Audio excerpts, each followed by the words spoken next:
মার্কেটটা ভীষণ বড়। দিল্লি গেট যেখানে একটা তাজমহলের এক্সাম্পল রাখা।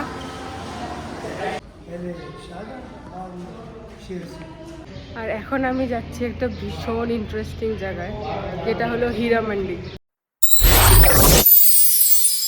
তো হ্যালো সবাইকে অ্যান্ড ওয়েলকাম টু মিস বঙ্গোভার। আজকে আমার ডে 11 পাকিস্তানে। যারা যারা আমার আগের ভিডিও দেখেছো তারা জানো যে আমার একটা গ্রুপ ট্রিপ ছিল, যেটা গতকাল শেষ হয়ে গেছে, মানে আজকে ভোরে আমি ফিরেছি। আর আমি এখানে একজনের বাড়িতে আছি, যে গ্রুপ ট্রিপে দুজন আন্টির সাথে আমার দেখা হয়। তারা আমাকে তাদের বাড়িতে ইনভাইট করে এবং আমাকে ধরে ধরে সেখানে নিয়ে আসা হয়। তো আমি সেখানে আছি এখনও অবধি, সকাল থেকে। এখন বাজে বিকেল 5টা। এখন আমরা একটু ঘুরতে বেরোবো। ভীষণ ভালো এক্সপিরিয়েন্স, ভীষণ মানে এত আদর, এত আপ্যায়ন আমাকে এখানে করছে। সকাল থেকে খাওয়া দাওয়া থেকে শুরু করে গল্প, সবাই দেখা করতে আসছে। ওনার মেয়ে, জামাই, ছেলে, বৌমা সবাই দূর থেকে এসছে দেখা করার জন্য। মানে অসাধারণ এক্সপিরিয়েন্স হচ্ছে। এখন ওনাদের সাথে ঘুরতে বেরোচ্ছি, মানে একটু কাছাকাছি বাজার টাজার আছে, লাহোরে ঘোরাবে বলছে, তো সেটার জন্য বেরোচ্ছি। কতক্ষণ বা কী টাইমে ভিডিও করতে পারবো জানি না, বাট আমি চেষ্টা করব যতটা সম্ভব তুলে ধরার, যে আমার এক্সপিরিয়েন্স এখানে কীরকম হচ্ছে, কী হচ্ছে না হচ্ছে সব কিছু দেখতে থাকো।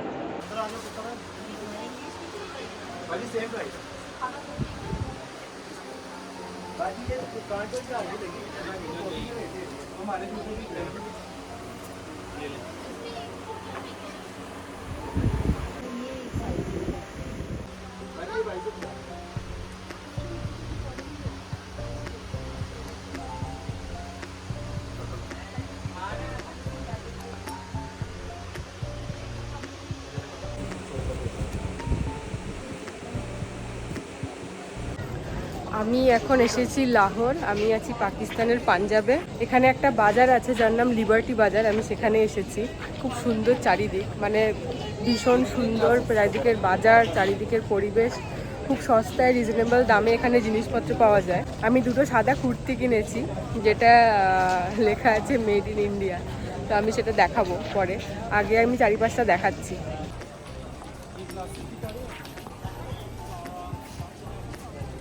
नहीं जी ठीक है। अच्छी क्वालिटी वाला है, कैजुअल प्रिंट है।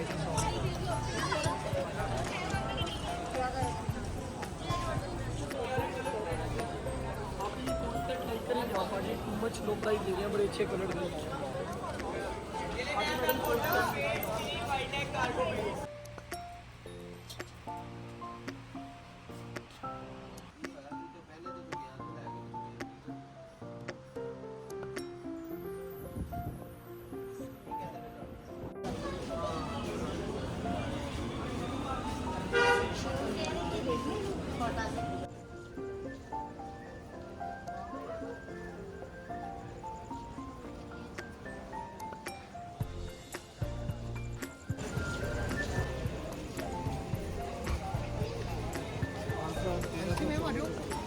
प्राइस है इसकी मारो।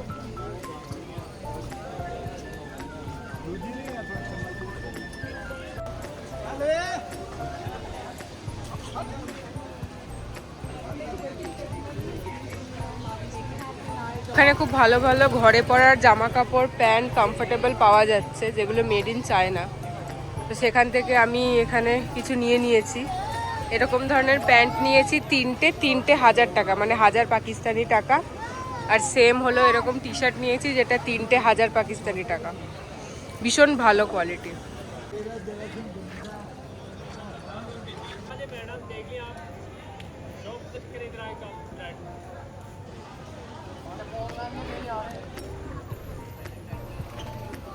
এখানে কুশন কভার পাওয়া যাচ্ছে, তিনটে কুশন কভার 1000 টাকা করে।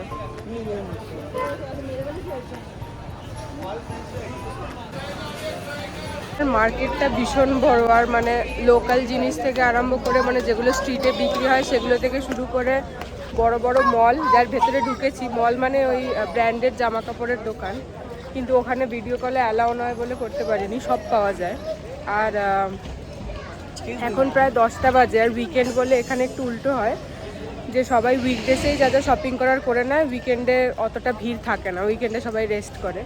তো এখন প্রায় 10টা বাজতে চলেছে বলে এখানে সব কিছু বন্ধ হয়ে যাচ্ছে আস্তে আস্তে, বাট তাও বেশ ভালোই ভিড় আছে।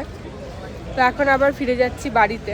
আরেকটা জিনিস হলো, যতটুকু এখনো অবধি দেখেছি মানে আসতে যেতে, লাহোর শহর যেটা প্রচণ্ড প্ল্যান্ড একটা সিটি, খুব সুন্দর আর খুব পরিষ্কার পরিচ্ছন্ন। তো আশা করি কালকে যদি আমি বেরোতে পারি, মানে আজকে একটু রেস্ট দরকার ছিল এতদিন এত ধকলের পর। কালকে যদি বেরোই আমি অবশ্যই সিটির একটা ট্যুর করাবো, দেখাবো সিটিটা কত সুন্দর প্ল্যান্ড, কত মানে ভীষণ সুন্দর, স্পেশালি হাইওয়েগুলো তো ভীষণ সুন্দর।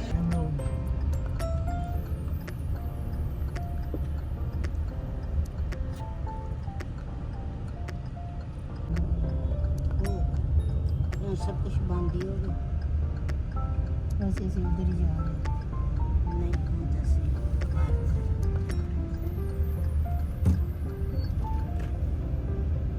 গুড মর্নিং সবাইকে। আজকে আমার ডে 12 ইন পাকিস্তান।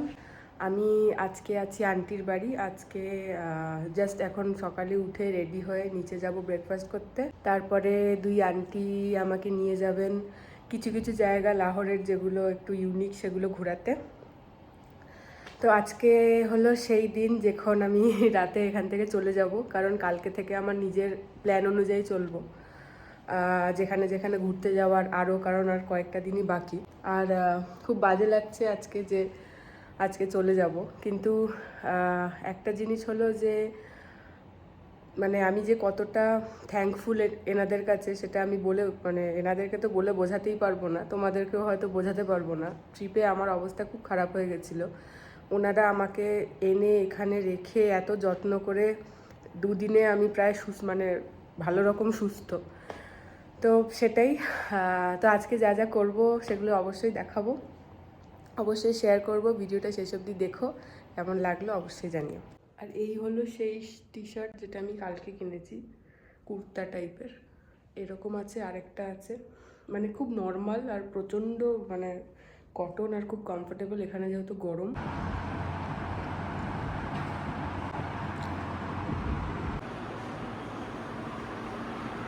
এক্ষুনি ব্রেকফাস্ট শেষ করলাম, ওনারা রেডি হতে গেছেন। এই হলো একটা ফ্লোর, এর নিচে একটা আছে, এর উপরে একটা আছে।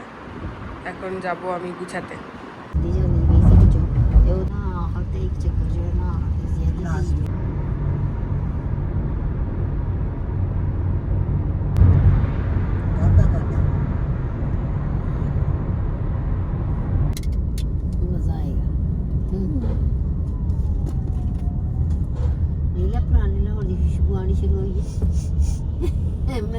बनते और ही फीलिंग्स शुरू हो जानी है।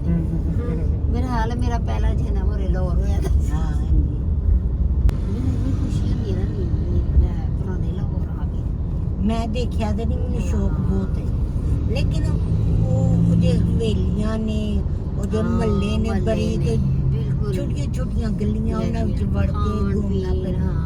पुराने दरवाजे जो हैं, दिल्ली गेट, मोची गेट, और यहाँ पे दिल्ली गेट है। हाँ। और ये क्या कॉन्सेप्ट था कि ये जो गेट है ना, जिस शहर को की तरफ उनके रुख थे ना, उस शहर के नाम से ये गेट रखे गए। अच्छा, कि इस तरफ ये दिल्ली गेट है, कि इधर से दिल्ली जाते हैं।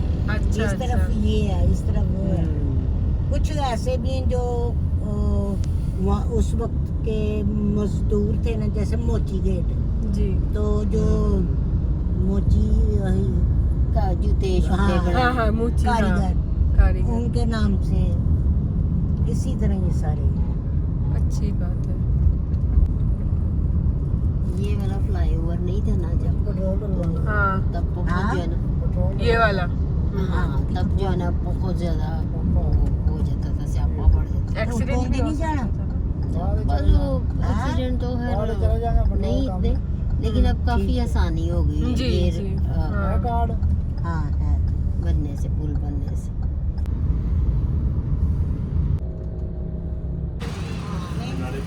पूरा विजिट करवाकर आपको सही के लिए ले जाएंगे, उसके बाद में वो ड्रॉप कर देंगे। अगर आपने खुद जाना है जब वहाँ से वापस आएंगे, वहाँ से पिक करके वापस पिक कर देंगे।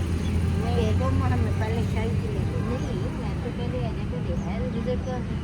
তো চলে এসেছি, এখন কয়েকটা জায়গায় ঘুরবো। প্রথমে হলো শাহি কেলা আর মিনারে পাকিস্তান। তো এখানে কথা চলছে, যেটা দেখালাম, বলছে 1500 টাকা নেবে, পুরোটা ঘুরিয়ে দেবে। টাইম আমাদের ওপর ডিপেন্ড করছে যে কতক্ষণ লাগাবো না লাগাবো। তো আগে হয়তো মিনারে পাকিস্তান ঘুরবো, তারপরে শাহী কিলা, বা আগে শাহী কিলা তারপর মিনারে পাকিস্তান, সেটা ওটা ঠিক হওয়ার পর জানা যাবে, বাট আমি শেয়ার করতে থাকবো। এইটা হলো এখন যেখানে দাঁড়িয়ে আছি সেখান থেকে মিনারে পাকিস্তান খুব কাছে, মানে এটা মিনারে পাকিস্তানেরই পার্কিং। এখন রেডি হয়ে গেছে, এখানে এখন উঠে যাব।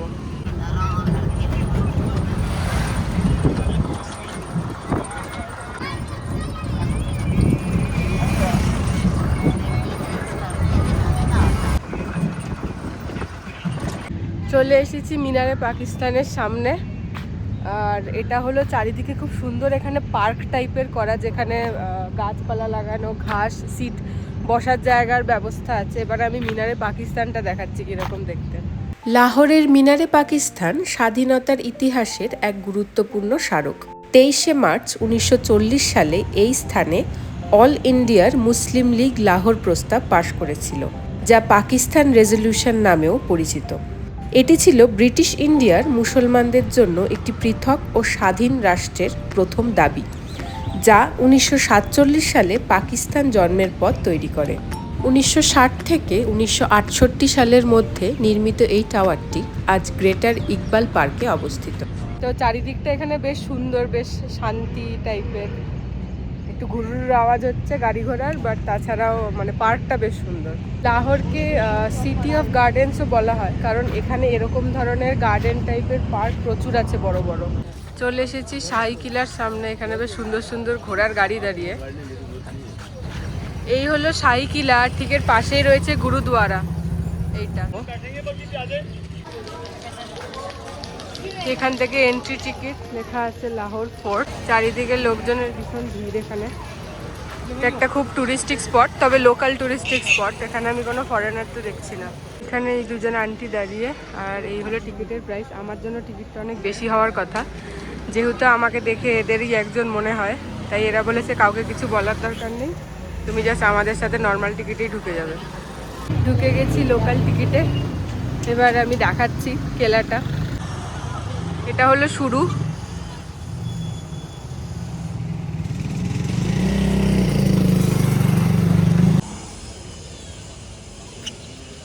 এখানেও আমাদের ওখানের মতোই অবস্থা। দিল্লি বা যেখানে গেলে ওই শান্তিতে হাঁটা যায় না, লোকজন পেছন পেছন ঘোরে যে এইটা নিয়ে নাও, ওইটা নিয়ে নাও, তোমাকে গাড়িতে ঘুরিয়ে দিচ্ছি, এইটা দেখিয়ে দিচ্ছি, গাইড করে দিচ্ছি, সেম অবস্থা।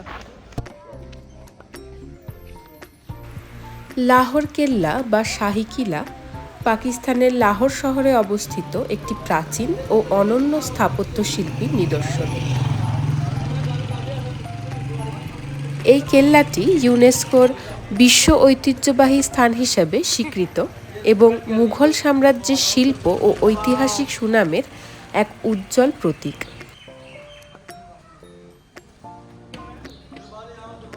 প্রায় 20 হেক্টর এলাকা জুড়ে বিস্তৃত এই দুর্গ মুঘলদের সামরিক কৌশল ও স্থাপত্যের অনন্য দক্ষতার পরিচায়ক। লাহোর কেল্লার ইতিহাস প্রায় 1000 বছরেরও বেশি পুরনো।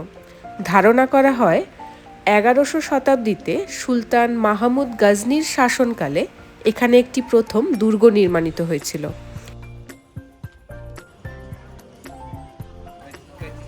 তবে বর্তমান কেল্লার মূল কাঠামো মুঘল সম্রাটদের সময়ের। 16শো শতকের শেষ দিকে সম্রাট আকবর এখানে একটি দুর্গ নির্মাণ করেন, যা মুঘল স্থাপত্যের শ্রেষ্ঠ উদাহরণ হিসাবে বিবেচিত। এটা হলো কেল্লার গেট, এটা বাদশাহী মসজিদ, আর এটা হলো গুরুদ্বারা। পরে সম্রাট শাহজাহান নির্মাণ করেন দৃষ্টিকোণ মার্বেল প্যাভিলিয়ন এবং ঔরঙ্গজেব তৈরি করেন বিখ্যাত আলমগিরি গেট, যা এই কেল্লার সৌন্দর্য ও গুরুত্ব আরও বাড়িয়ে তোলে।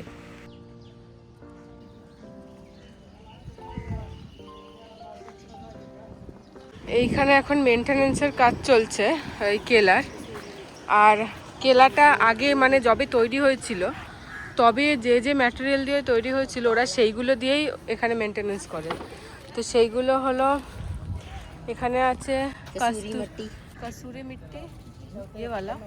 अरे हाँ, अरे वाह। और क्या डलता है इसमें? दाल, कसूरी मट्टी, गुड़।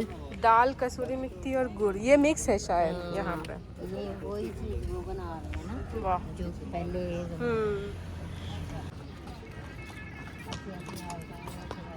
এইটা হলো দিওয়ানে আম। দিওয়ানে আম ছিল সেই স্থান যেখানে সম্রাট তার প্রজাদের সঙ্গে সরাসরি দেখা করতেন এবং তাদের সমস্যার সমাধান করতেন। এই বিস্তৃত হলটি জনসাধারণের জন্য উন্মুক্ত ছিল এবং এর স্থাপত্যে মুগ্ধকর খোলা স্থান ও শক্তিশালী স্তম্ভ রয়েছে, যা মুঘল স্থাপত্যের অনন্য বৈশিষ্ট্য। দিওয়ানে আম মুঘল শাসকদের জনসংযোগ ও ন্যায় বিচারের এক প্রতীক হিসাবে বিবেচিত হতো।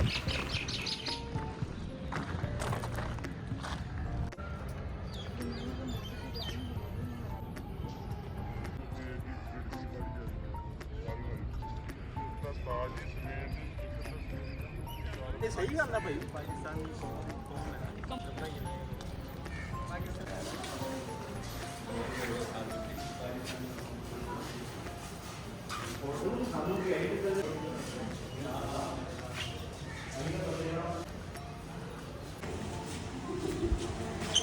এখানে ভেতরে একটা মিউজিয়াম টাইপের বানানো ছোট, যেখানে একটা তাজমহলের এক্সাম্পল রাখা।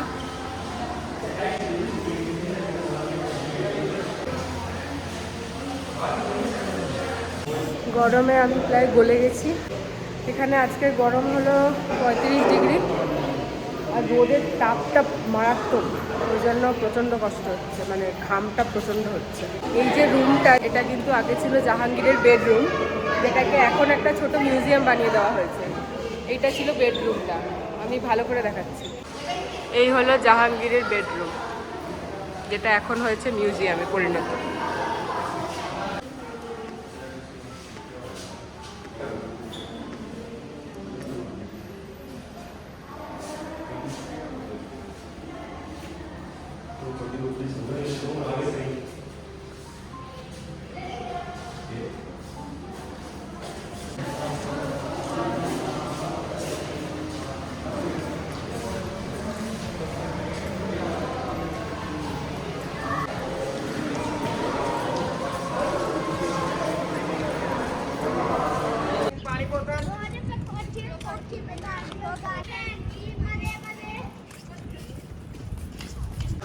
এখন যাচ্ছি দিওয়ানে খাসের দিকে।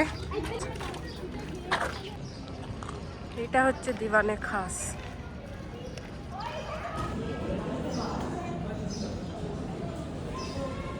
চলে এসছি দিওয়ানে খাসের ভেতরে। পুরোটাই পুরনো মার্বেলের কাজ, আর ভেতরটা ঠান্ডা। ফাইনালি দিওয়ানে খাস ছিল সম্রাটের ব্যক্তিগত বৈঠকের স্থান, যেখানে তিনি তার অতি ঘনিষ্ঠ উপদেষ্টা ও ব্যক্তিদের সঙ্গে গুরুত্বপূর্ণ রাষ্ট্রীয় সিদ্ধান্ত নিতেন।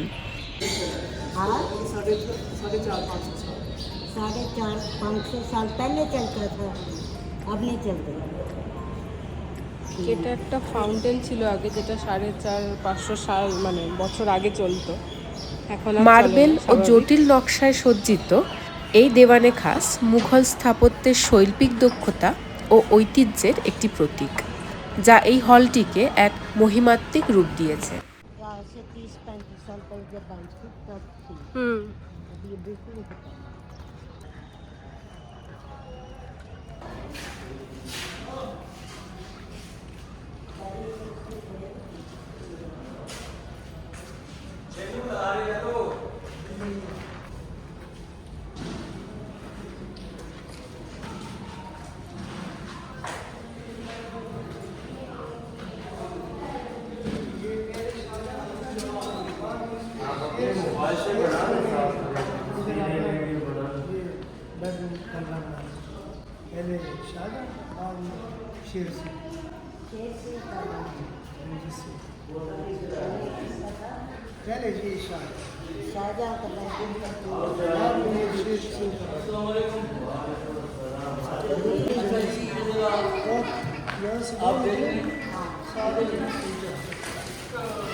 छोटा छोटा कमरा।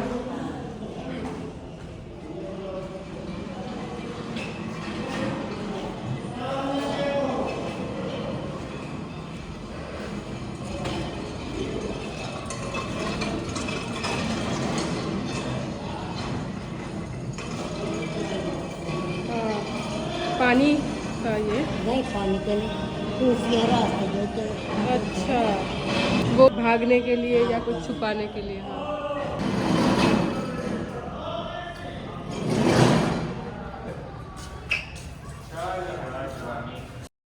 চলে এসেছি শাহী হামাম দেখতে। এই জায়গাটা হলো রাজা রানীদের এই স্নান করার আর একটু বসে আড্ডা দেওয়ার জায়গা ছিল। এখানে একটা ফাউন্টেন টাইপের ছিল, আর এই ভিতরে হলো স্নান ঘর, যেটা এখন তালা দেওয়া, বাট যতটা হয় দেখাচ্ছি। এইটা হলো স্নান ঘর, এই দেখা যাচ্ছে। এটা কতটা বড় সেটা বোঝা যাচ্ছে না, মনে হয় বেশ বড়। At that time, security personnel not men, not women, eunuch and the transgender. Because Mughal king never trusted on the male staff in their absence. So this was the main reason they deployed the eunuchs and the transgender. And this was the Turkish culture. Genetically Mughal were Turkish, originally they were Uzbek, Timur from Uzbekistan. এইটা হলো শীষ মহল, যেখানে এখন কাজ চলছে। এটা হলো শীষ মহল।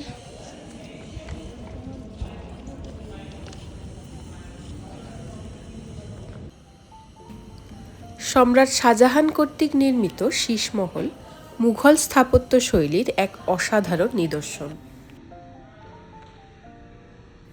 পুরো প্রাসাদটি অসংখ্য ক্ষুদ্র আয়না এবং মার্বেলের জটিল কারুকার্যে সজ্জিত, যা সূর্যের আলোতে ঝিকিমিকি করে উঠে প্রাসাদকে এক মোহময় রূপ দেয়।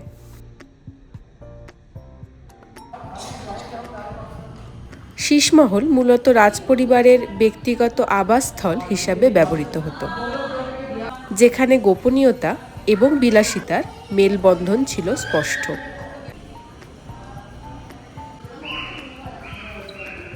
এই প্রাসাদের প্রতিটি ইঞ্চিতে মুঘল শিল্পের শৈল্পিক দক্ষতা ফুটে ওঠে, যা সেই সময়ের রাজকীয় ঐতিহ্যের প্রতিচ্ছবি। এই শীষমহলের আয়নাগুলি এমন নিখুঁতভাবে বসানো ছিল যে একটি মোমের আলোই পুরো ঘরকে আলোকিত করে তুলতে পারত।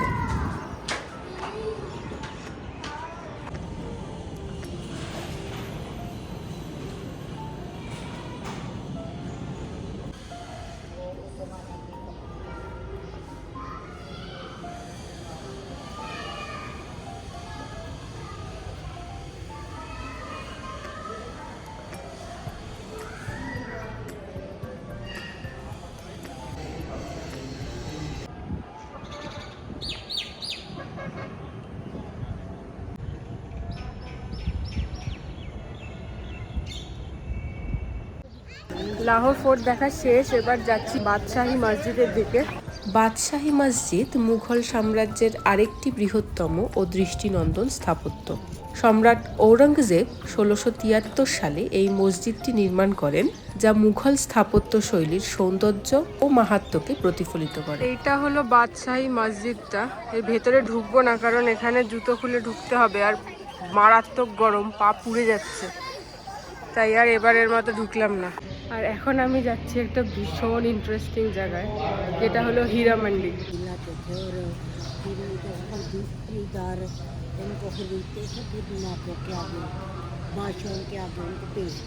এই হলো সেই হীরা মান্ডি, যেটা এখন পরিণত হয়েছে বাজারে।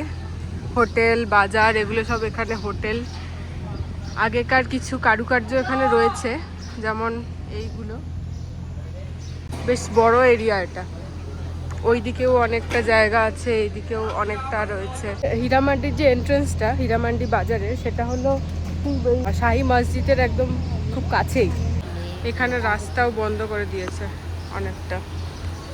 এগুলো আগে খুব বড় বড় মহল ছিল, মানে বড় বড় ওই মান্ডি বাজার ছিল এখানে। এখানে ইয়ং মেয়েদেরকে আনা হতো।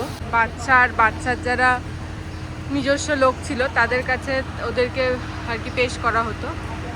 লাহোর কেল্লার কাছেই অবস্থিত হীরামান্ডি, যা লাহোরের অন্যতম পুরাতন ও সাংস্কৃতিকভাবে সমৃদ্ধ একটি এলাকা। এইগুলো অনেক পুরনো, দেখেই বোঝা যাচ্ছে। মুঘল এবং ব্রিটিশ আমলের সময় এটি শিল্প, সঙ্গীত এবং নৃত্যের একটি গুরুত্বপূর্ণ কেন্দ্র ছিল। নেটফ্লিক্সে যে হীরামান্ডি সিরিজটা ছিল সেটা আমি দেখেছি।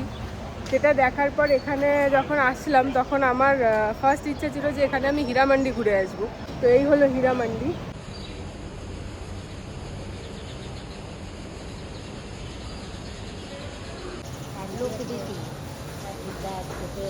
এই বাজারটা এখন বন্ধ, কিন্তু এটা রাতে খোলে। এখানে সব ফুড স্ট্রিট, এখন ফুড স্ট্রিট, হোটেলস, যেটা রাতে খুলবে। পিছনে এই যে দুজন আন্টি। হীরামান্ডি মুঘল আমলে একটি রাজার বাজার হিসাবে প্রতিষ্ঠিত হয়েছিল। সেখানে শিল্পী, সঙ্গীতজ্ঞ এবং নর্তকীরা তাদের দক্ষতা প্রদর্শন করতেন।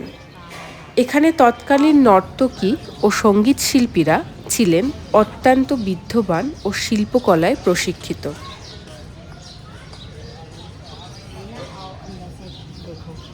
अरे ये हवेली अब ना इन्होंने इसको रेस्टोरेंट बना दिया हुआ है ना। अच्छा, ये असली हवेली था अंदर। এটা হলো ভিতরের যে হীরামান্ডির হাভেলি ছিল, সেটাকে এখন রেস্টুরেন্ট করে দিয়েছে। ধনী বণিক এবং অভিজাতকরা এখানে এসে সাংস্কৃতিক বিনোদনের স্বাদ গ্রহণ করতেন। ব্রিটিশ শাসনকালে হীরামান্ডির খ্যাতি কিছুটা পরিবর্তিত হতে থাকে। ধীরে ধীরে এটি একটি রেড লাইট এলাকা হিসাবে পরিচিতি লাভ করে। তবে এই সময়েও এখানে সঙ্গীত ও নৃত্যের একটি সাংস্কৃতিক ধারা ছিল, যা অনেক সৃজনশীল ব্যক্তিত্বকেও আকৃষ্ট করেছিল। ये जिस बंगले में मिली थी ना अपने पीछे से, फिर उसने ना इसको कन्वर्ट कर दिया और उसको ये सारा मेंटेन करने बहुत अरसा लगा। वो तो है ना इतना मतलब बहुत कुछ वैसे ही रहने हाँ। दिया है जिस तरह थी ना ये, लेकिन उसे फिर रिन्यू कॉपी है। হ্যাঁ। হীরামান্ডি শুধু বিনোদনের স্থানই ছিল না, এটি দক্ষিণ এশীয় ধ্রুপদী সঙ্গীত ও নৃত্যকে সংরক্ষণ ও প্রচারের কেন্দ্র হিসাবেও কাজ করত। এইটা ছিল ওদের বাড়ি, হীরামান্ডিতে যারা থাকতো এটা তাদের ঘর, যেটা এখন মিউজিয়াম কাম রেস্টুরেন্ট। এখানে অনেক বিখ্যাত শিল্পী, গায়ক এবং নৃত্যশিল্পী গড়ে উঠেছিল। হীরামান্ডির কোটেশনরা শুধুমাত্র বিনোদন দিতেন তা কিন্তু নয়, তারা সাহিত্য, কবিতা এবং সামাজিক আদব কায়দাতেও সুপ্রশিক্ষিত ছিলেন। ये ये 300 साल पुरानी बिल्डिंग थी, जिनको हमने 9 घरों को मिला के एक रेस्टोरेंट बनाया। अच्छा यहाँ पे पहले एक मिज़र वगैरह लाते थे। अच्छा तो ये सारे वही कमरे, ये सारी दीवारें वही हैं। बस हमने इसको थोड़ा सा रेनोवेट किया, ये म्यूजियम बनाया है, ये पिक्चर्स वगैरह लगाई हैं, कलर वगैरह कर, बाकी सारी वही कलर आप करवाए? अच्छा। अभी जो ओनर है उनका क्या नाम है? कभी अभी वो यही है लाहौर के? नहीं वो अमेरिका से। अच्छा, उन्होंने खरीद ली है ये? जी जी। হ্যাঁ। 1947 সালে দেশভাগের পর এবং সামাজিক পরিবর্তনের কারণে হীরামান্ডির সাংস্কৃতিক গুরুত্ব কমতে শুরু করে। তারপর থেকে এটি মূলত রাত্রিকালীন জীবনের সঙ্গে জড়িয়ে পড়ে।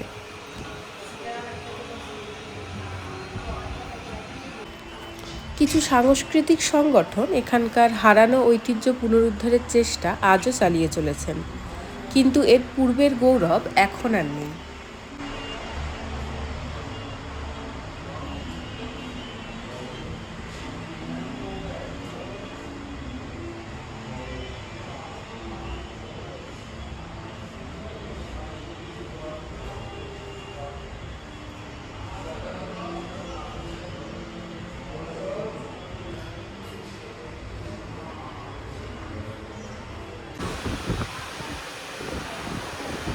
वो जो हम देख के आए ना उधर ठीक है,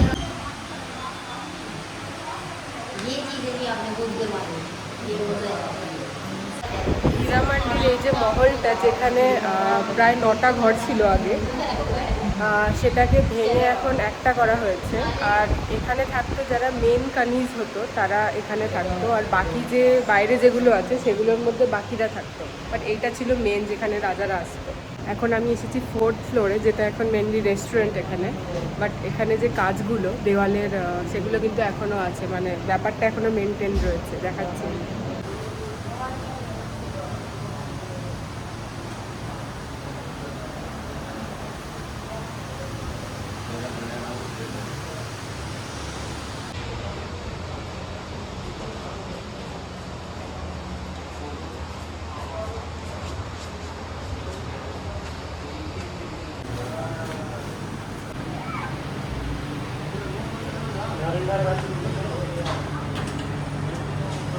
এই হলো হীরা মান্ডি, পুরো এই ছাদ থেকে দেখা যাচ্ছে।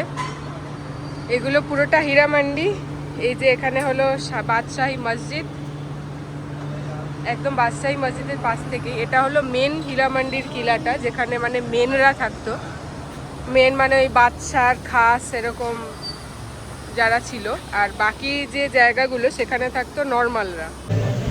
আমি এখন এসেছি হীরা মান্ডির উপরে যে রেস্টুরেন্টটা আছে সেখানে, মানে যেখানে এই হলো চারিদিক, যেখানে আগে বইন রাজরাজাদের নাচ গান হতো, ওটা 4th ফ্লোরে। এখন সেটা হয়েছে একটা সুন্দর রেস্টুরেন্ট। সেখানে এখন খাবো। অর্ডার করা হয়েছে রুটি, মাংস, চিকেন হান্ডি আর স্যালাড।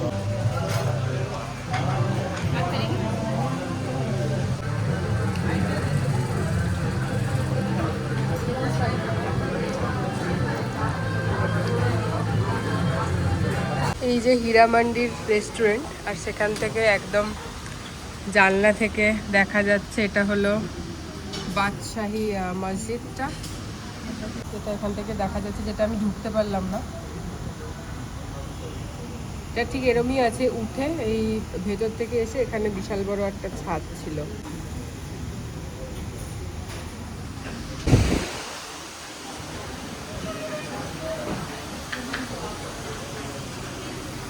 এটার ছাদেও সুন্দর রেস্টুরেন্টের বসার ব্যবস্থা।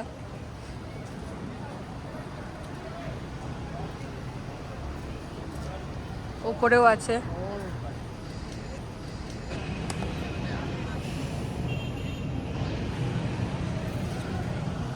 আর ওই হলো গুরুদ্বারা।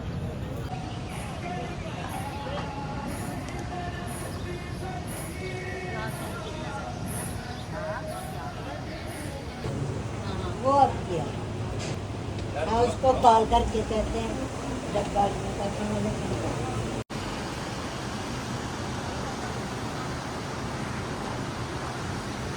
আমি ছিলাম নিচে ওই জায়গাটাতে, যেখান থেকে এই উপরটা দেখাচ্ছিলাম। এইটা হলো উপর থেকে এই জায়গাগুলোর ভিউ, অনেক অনেক বছর আগের, সেজন্য পুরো দেখেই বোঝা যাচ্ছে পুরো ভাঙা চোরা। এই জায়গাগুলো আগে কিরম ছিল, আর এখন তার কোনো অস্তিত্ব এখানে নেই।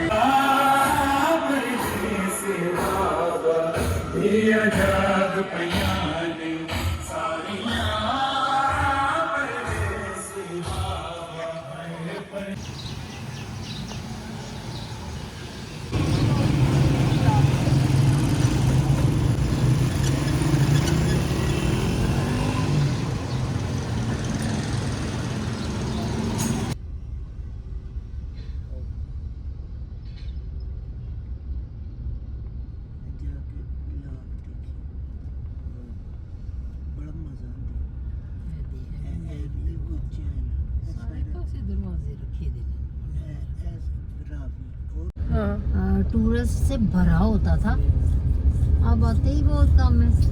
क्यों? बस वही अच्छा तासुर नहीं जा रहा दुनिया को। हाँ वही। खतरा है वहाँ पे।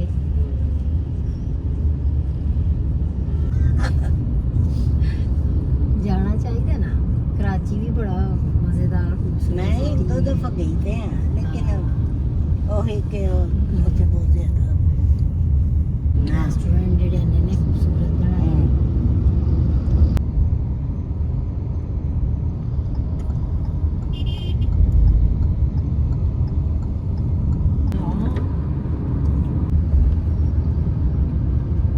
ভিডিওটা যদি ভালো লেগে থাকে অবশ্যই লাইক করো, কমেন্ট করে জানিও আর বন্ধুদের সাথে শেয়ার করো। আজকের ভিডিও আমি এখানেই শেষ করছি। দেখা হবে আবার পরের ভিডিওতে। ততক্ষণ সবাই খুব খুব ভালো থেকো আর সুস্থ থেকো। টাটা।